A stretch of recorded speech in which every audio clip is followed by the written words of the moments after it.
So another product I've been really anticipating being released here in the UK is this. It's the Ryobi 150W battery inverter, the 3-pin plug version. It works really well, and I'm going to unbox it and show you all about it in this video. Let's roll the intro.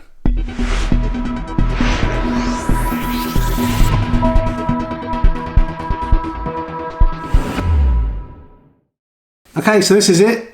The Ryobi RY18BI150A.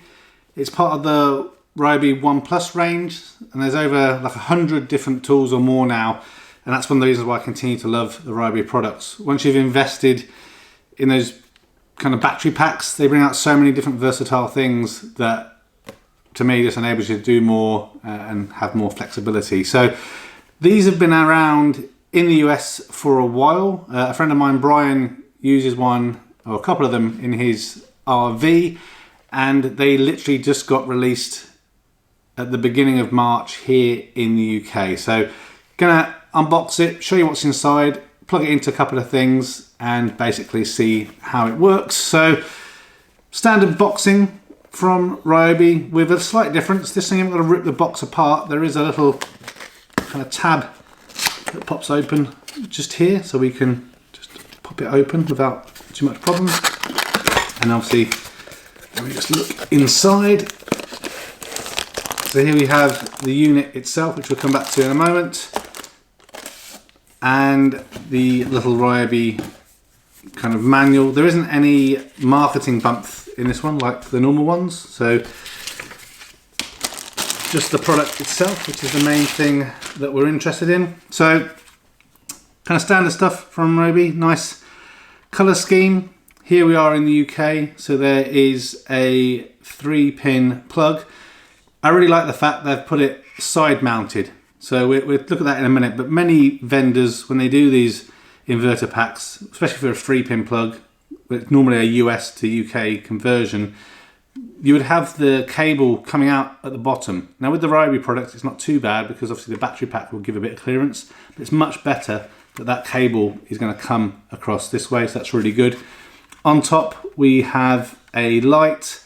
We also have a groove slash indent here, which is basically for propping up your tablet or your phone. We'll look at that in a moment. We have the on-off switch just here, and then round the back we have a couple of USB ports. So I'll go through the specs of this now and put something up on the screen just for reference as well. So as mentioned, 18 volts, 150 watt kind of micro inverter, I guess, or power source battery inverter, I think is what Ryobi calls it. 3-pin plug for here in the UK, so 230 volts, 150 watts of continuous power. I don't think there's any peak, I think it's 150 watts continuous. We'll plug a few things in to see how it works. There's 2 USB ports on the back, 5 volts, 2.4 amps. The LED light here on the front basically has 2 modes. It's on 100% and it's 50% and then off, so I guess technically 3 modes. That smartphone holder, I'll grab my phone in a moment so we can try it out, see what it looks like. I'm pretty sure this on-off button illuminates when you are using it, which is handy as well. Why might you want one of these? There's, I think, quite a lot of decent reasons. You're probably going to buy this because you're already invested in the Ryobi ecosystem, but perhaps you have a shed that you go in occasionally where you need some power. Perhaps you have a garage that doesn't have power and you want to kind of run a couple of things in there that are relatively lightweight. Also great for camping, you know, in your camper RV like my friend Brian does, or even if you're on a business trip, you know, be able to take something where you already have a battery pack that you can turn it into a useful inverter for, you know, charging your laptop, running a fan, a really small kind of lightweight heater, charging your drone, charging your camera batteries or whatever. Really good, and it's lightweight as well, so 300 grams, obviously for the body only. Like most Ryobi products, you've got to buy a battery pack to go in it as well.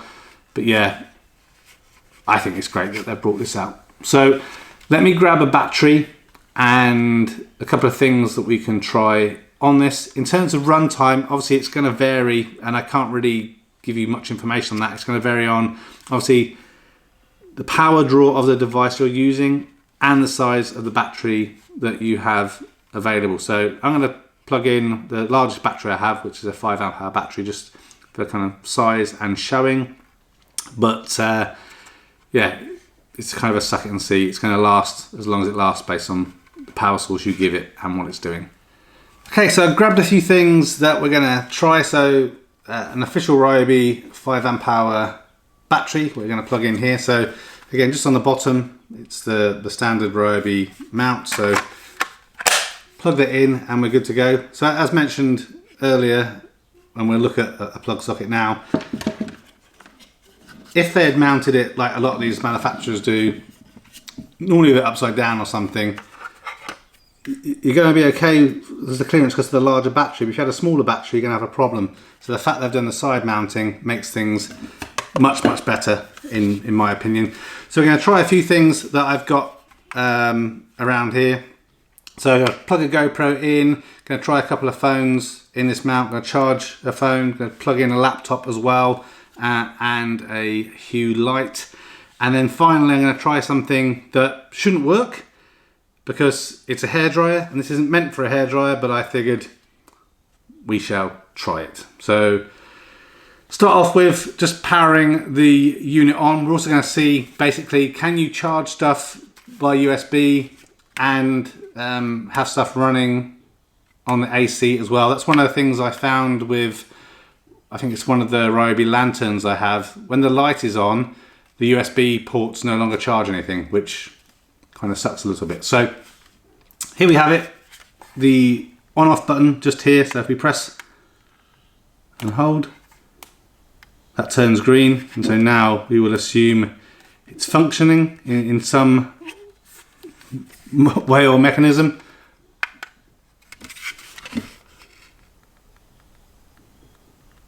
Okay, so just working out what to do. So yeah, we push and hold for 2 seconds to get it to come on. If we do a double tap, should turn the light on. There we go. So it's difficult to tell in this light. That's full brightness, I think. Double tap again. Oh, actually that's full brightness. So it comes on at 50% brightness, then goes to full brightness, and if we tap again, it will go off. So now let's try a couple of phones in here. So here is an iPhone 6. That does just fit kind of perfectly in there. So if you were, again, watching a movie or something on your phone whilst traveling, that's going to work. I also have an iPhone 8 Plus in a case. Also works pretty well. So pretty happy with that. Now let's try charging one of these. So iPhone cable, which will plug in to the back of one of these sockets. I'll just pop this down just here. And then let's plug it in so you can see what happens or not.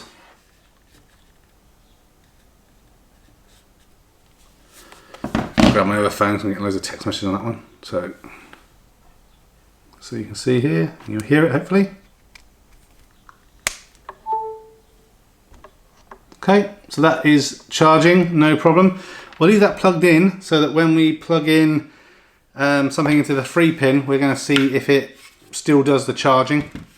So here I just have a Hue Light. This is handy for camping and stuff as well. It is battery powered, but obviously can be charged and run from a 3 pin plug as well. So again, as we saw earlier, 3 pin, no problem. Just going to plug it